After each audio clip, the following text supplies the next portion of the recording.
आज रामनवमी एक आनंदाचा उत्सव महाराष्ट्रात नाही जगभर साजरा केला जातोय। महाराष्ट्रातील तमाम हिंदू बंधू भगिनींना रामनवमीच्या शुभेच्छा। गेल्या वर्षी राम मंदिर जे अस्तित्वात आलं, जे बांधलं गेलं, त्यानंतरचा हा पहिला रामनवमीचा उत्सव म्हणून आपण सर्वांनी अत्यंत जोशात जल्लोषात साजरा करा। मी सुद्धा देवाला हेच साकडं घालेल की महाराष्ट्रात शांतता, सुव्यवस्था आणि भरभराट हो महाराष्ट्राची, एवढ्या शुभेच्छा किंवा एवढी प्रार्थना मी भगवंताच्या चरणी करतो। एकनाथ खडसेंनी गिरीश महाजनांवर आरोप केला की एका IAS महिला अधिकाऱ्यांसोबत गिरीश महाजनांचे संबंध होते। अनिल थत्ते नावाच्या पत्रकारात त्यांनी या संदर्भातले पुरावे दिलेत आणि अमित शहाकडे सुद्धा या सगळ्या प्रकरणाची कॉल रेकॉर्ड असल्याचा दावा केला। राजकारणामध्ये काही वेळेला असं होतंय की आरोपाची जर जंत्री संपली की असे नवीन नवीन उद्योग काही लोक सुरू करतात। कधीचा संबंध आहे, काय संबंध आहे याचं जर तुम्ही जर पाहिलं तर हे आरोप करायचेत म्हणून आरोप केले जातात। ज्या महिला अधिकाऱ्याबरोबर हे संबंध जोडत आहेत त्यांनी कुठे तक्रार केली का, त्यांचं काय त्यांनी कुठं यांच्यावर दावा दाखल केला आहे का, परंतु एक फेक नेरेटिव्ह सेट करण्यासाठी असे आरोप केले जातात। आणि जर याचे पुरावे असतील देऊन यांचं काय भलं करणार ते, हे फक्त आणि फक्त त्या महिलांनी तक्रार केली पाहिजे, त्याची सरकार योग्य ते दखलही घेईल। आणि अमित शहाकडे पुरावे असताना जर त्यांना मंत्री करतायत असं कधी घडत नसतं। सर्व बाबीची तपासणी करूनच गिरीश महाजन आज मंत्रिपदावर आहेत। दीपक केसरकरांनी एक मोठा गौप्यस्फोट केला,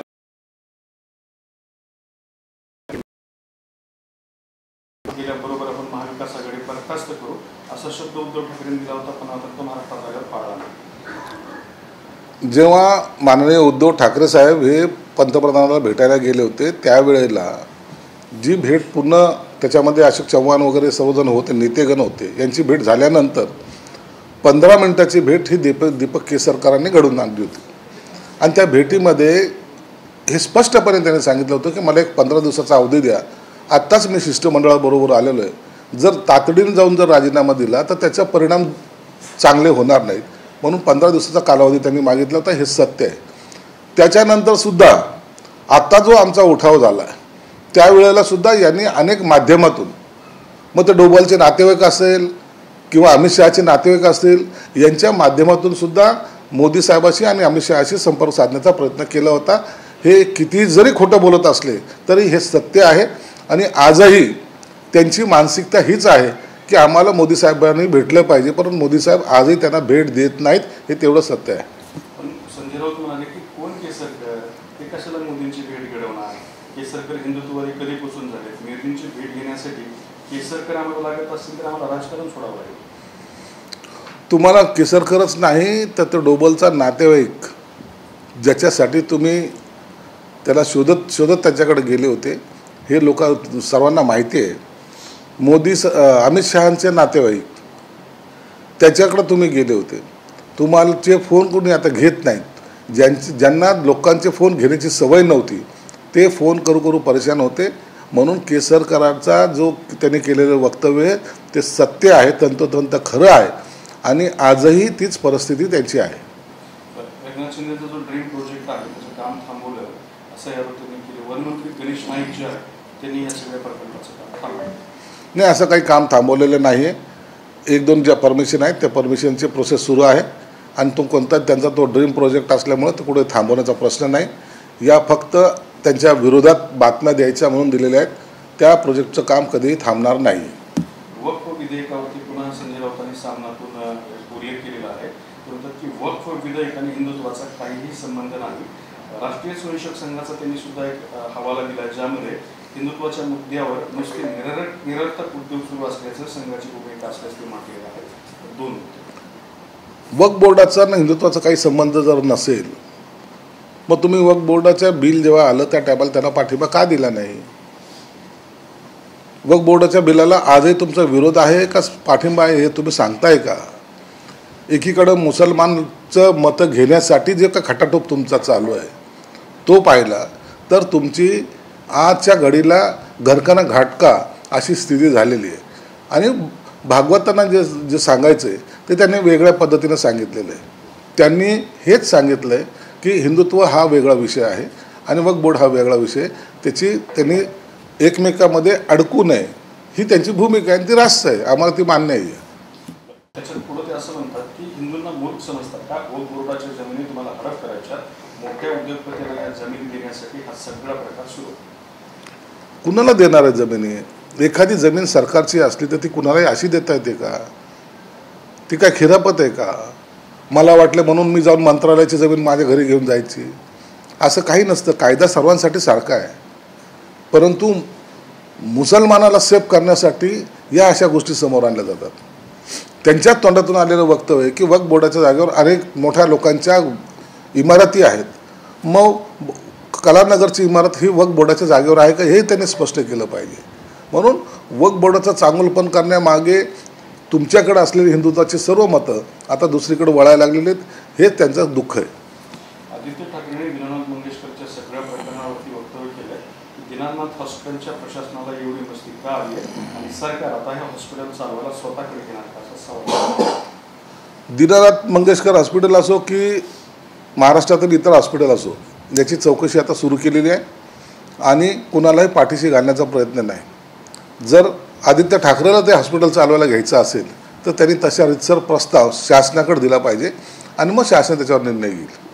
हॉस्पिटलवर जी चौकशी समिती नेमली त्या समितीमध्ये राधाकिशन पवार हे हॉस्पिटलच्या त्या चौकशी समितीमध्ये घेण्यात आले. त्यावरती पुणे शिक्षण मंडळाचे जे माजी अध्यक्ष आहेत राम बोरकर यांनी मुख्यमंत्र्यांना पत्र लिहून म्हटलंय की राधाकिशन पवार हे जे हॉस्पिटलची आखा आहे आणि भ्रष्ट लोकांकडून कसा न्याय. याची दखल सरकार घेईल आणि जर असं काही असेल तर त्यांना त्या कमिटीतून काढण्यात येईल. वाळू माफियांनी घातलेल्या उपचाराकडे लक्ष देण्याची गरज नाही, विखे पाटील म्हणाले. त्यांच्याकडे गरज देण्याचं बिलकुल गरज आहे. विखे पाटील कोणत्या अनुषंगाने बोलले माहीत नाही, परंतु वाळू माफिया या महाराष्ट्रामध्ये एवढे बेफाम चाललेले आहेत की ते कुणाचीही पर्वा करत नाहीत. महिन्यातून जे काही ॲक्सिडेंट होतात त्यातले जवळपास 25% ॲक्सिडेंट या वाळू माफियाच्या असलेल्या त्या हायवामुळं झालेले आपण पाहतोय. म्हणून आता त्यांच्यावर प्रतिबंध घालणं गरजेचं आहे आणि त्यांच्यावर गंभीर गुन्हे नोंदणंसुद्धा मनुष्यवधाचा गुन्हा नोंदणंसुद्धा गरजेचं आहे. राजकीय सार्वसार्व करण्यासाठी अमित शहा रायगडावर येणार आहेत असा आरोप भाजपवरून सपकाळांचा आहे. सोलापूरकर आणि कोरटकर सारख्या लोकांना वाचवण्याचा प्रयत्न सुरू आहे. सपकाळांनी आणखीन पहिले महाराष्ट्राचं राजकारण समजून घ्यावं. अमित शहावर बोलण्याची त्यांची लायकी नाही. भाजपचा स्थापना दिवस आहे, त्याच्यावर संजय राऊतांनी टीका केलेली आहे की भाजपची स्थापना आमच्या समोर झाली, मूळ शिवसेना भाजपला सिनियर आहे, तेव्हा एका उदात्त हेतून यांचा जन्म झाला, ज्यांनी जन्म घातला ते तुरुंगात आहेत. आत्ताची भाजप ही मूळ भाजप.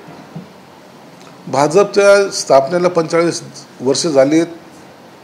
तेच आनंदाने साजरा करतायत आणि त्यांच्या पक्षाच्या अंतर्गतच्या काही घडामोडी चालल्या आहेत किंवा होतात याचा आणि उबाटाचा काय संबंध आहे? तुम्ही तुमचा पक्ष जो शिवसेना प्रमुखांनी निर्माण केला होता तो आता कोणत्या स्थितीला आहे याकडे पहिले लक्ष दिलं पाहिजे. तुम्ही लोकांचा सांभाळ करू शकत नाही, फक्त पहिला आपला पक्ष सांभाळा आणि पक्ष सांभाळता येत नसेल तर इतरांवर टीका करू नका. शेवटचा प्रश्न, उदय सामंतांनी MIDCच्या कार्यालयाच्या तिकडे साताऱ्यात उद्घाटना केली आहे, तर तिथं 200 रुपयाच्या खोटा नोटा उधळण्याचा व्हिडिओ वगैरे कार्यकर्ते असतात, उत्साहामध्ये असे काहीतरी प्रकार करत असतात, त्याच्याकडे आम्ही गांभीर्याने पाहत नाही. प्रश्न विचारतो, तुम्ही काल फराळाची जाऊन पाहणी केली, पोटाने परत ताशेरे मारलेले, काय परिस्थिती आहे सध्या पाणी? या शहराला गेल्याच 15 दिवसापासून पाण्याचा ठणठणाट आहे. मी काल जाऊन प्रत्यक्ष त्या लाईनवर जाऊन पाहणी केली. MGPच्या अधिकाऱ्यांनी जे चुकी केलेल्या आहेत त्या अत्यंत गंभीर स्वरूपाच्या आहेत. 700 व्यासाची जी काही लाईन आलेली आहे त्याला एक 100 मीटरच्या अंतरावर 4 ठिकाणी बेंड केलेले आहे. म्हणून पाण्याचा जो फ्लो येतो त्याच्यामुळं ती लाईन दरवेळेला फुटते.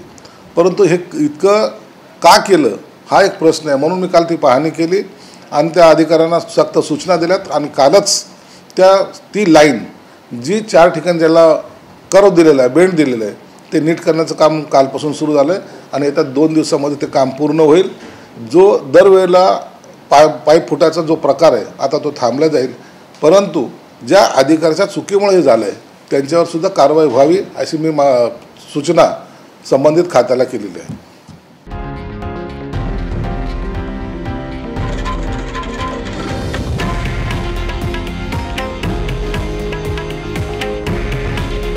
हे आहे देशातील नंबर 1 न्यूज नेटवर्क आणि आपण पाहत आहात TV9 मराठी. काळजी तुमची, हित महाराष्ट्राचं.